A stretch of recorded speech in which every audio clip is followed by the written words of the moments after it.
தற்போது கிடைத்துள்ள அண்மை செய்தி. கடலூர் மாவட்டம் வடலூரில் சத்திய ஞான சபையில் இன்று ஜோதி தரிசனம் நடைபெற்று வருகிறது. பக்தர்கள் வருகையொட்டி 1000க்கும் மேற்பட்ட போலீசார் பாதுகாப்பு பணியில் ஈடுபடுத்தப்பட்டுள்ளனர்.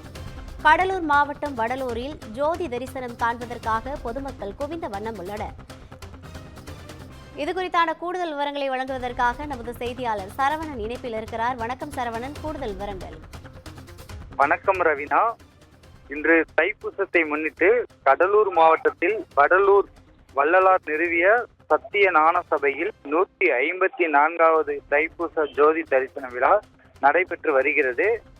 வடலூர் சத்திய ஞான சபையில் 154வது தைப்பூச ஜோதி தரிசனம் விழா தற்போது நடந்து வருகின்றது. அந்த காட்சியை தான் தற்போது நம்ம பார்த்து கொண்டிருக்கிறோம்.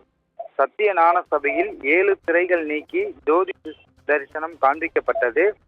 6 மணிக்கு முதல் ஜோதி தரிசனத்தையும் கண்டு அருள்பெரு ஜோதி தனிப்பெரும் கருணை, அருள்பெரும் ஜோதி தனிப்பெரும் கருணை என்ற கோஷத்துடன் பக்தர்கள் பெரும் பரவசத்துடன் காட்சி அளிக்கின்றனர்.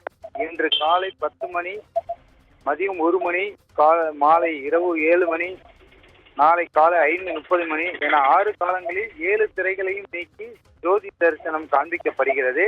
ஆயிரக்கணக்கான பக்தர்கள் பல்வேறு ஊர்களிலிருந்தும் இரவு முழுவதும் குவிந்து தரிசனத்தை காண்டு கழிக்க வேண்டும் என தைப்பூசத்தை முன்னிட்டு வடலூரில் 1200க்கும் மேற்பட்ட போலீசார்கள் பாதுகாப்பு பணியில் ஈடுபட்டு வருகின்றனர்.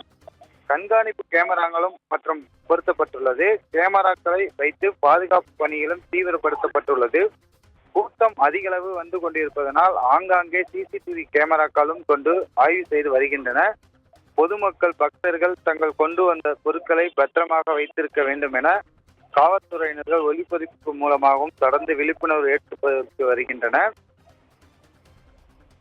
ரவினா, கூடுதல் விவரங்களுக்கு நன்றி சரவணன்.